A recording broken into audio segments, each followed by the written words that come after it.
Posibleng makasinati og 7.0 ngadto sa 7.5 magnitude nga linog ang Subo kun molihok ang Central Cebu Fault.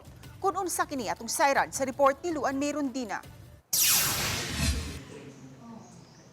Moabot sa 12 ka mga fault ang nasubay sa mga seismologist sa Tibok Cebu Island. Matod ni Robinson Horrio, OIC sa FIVOX Visayas Cluster Monitoring Center for Earthquake and Tsunami. Onsi niini mga potentially active fault kun mga fault nga sulod na sa taas-taas nga katuigan nga wa molihok. Ug usa ka active fault nga nahimutang sa Bugos City. Matod ni Horrio, posibleng aduna pay daghang mga fault sa Tibok Cebu Island nga wa pa lang masubay ug maplat sa mga seismologist kay aduna may mga ginagmaing pagtayog nga natala ang FIVOX sa mga lugar nga wa pay nasubay nga fault. Base sa atong experience, sa atong mga research sa mga nanghitabong linog, ang iyang mga fault system, ingon ani iyang led na himo. So ana nga mga empirical formula makakreate at maka-estimate ani. Halimbawa kani nga segment na certain nga mga magnitude iyang mahimo. Sa tinuod lang nakatagquake na diri na record apita, pero wala tay trace sa fault nga gi-establish pa.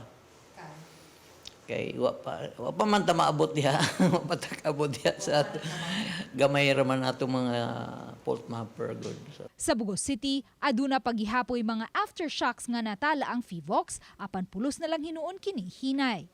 Hangtod karon, wala pay ekipo nga namugna nga makahatag sa insaktong petsa ug oras nga masinati ang linog. Ingon man ang posibilidad kung kanus-a molihok ug balik ang mga potentially active fault. The longer the repose period, yung na po siya kadako molihok. Kita mo sa mga dagko nga, tanaw rin yung mga dagko nga event sa tibok kalibutan.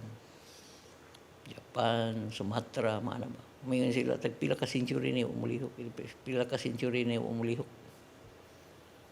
So, yung na po siya kadako umulihok. Ibig sabihin manggod, kadagko nga lens sa fault, yung na nga fault system, nagkailangan kagdako nga energy, usan mo na buakon. Ug kay ang Pilipinas nasulod man sa Ring of Fire, diin daghang mga pagtayog nga masinati matag karon og unya. Angayan lang nga kini pangandaman. Gibutyag ni Horrio nga nakig-alayo na siya kang Cebu City Councilor Dave Tumulak, chair sa Committee on Disaster Response, aron makapahigayon og performance-based impact estimation sa mga structures. Kini ilabi na kay anaa sa Cebu City ang daghang mga high-rise building. Sa bigas bahin, tambag sa FIVOX nga likayan ang pagpataka lang og butang og extension sa mga panimay, ilabi na kun wa kini makonsulta o masusi sa mga licensed engineer. Mga kisamira ba'y kasagaran nakita na mo? Mga wall system nga, mga hollow block ra. Nga, wa siguro yung load ba? Design nga walay load.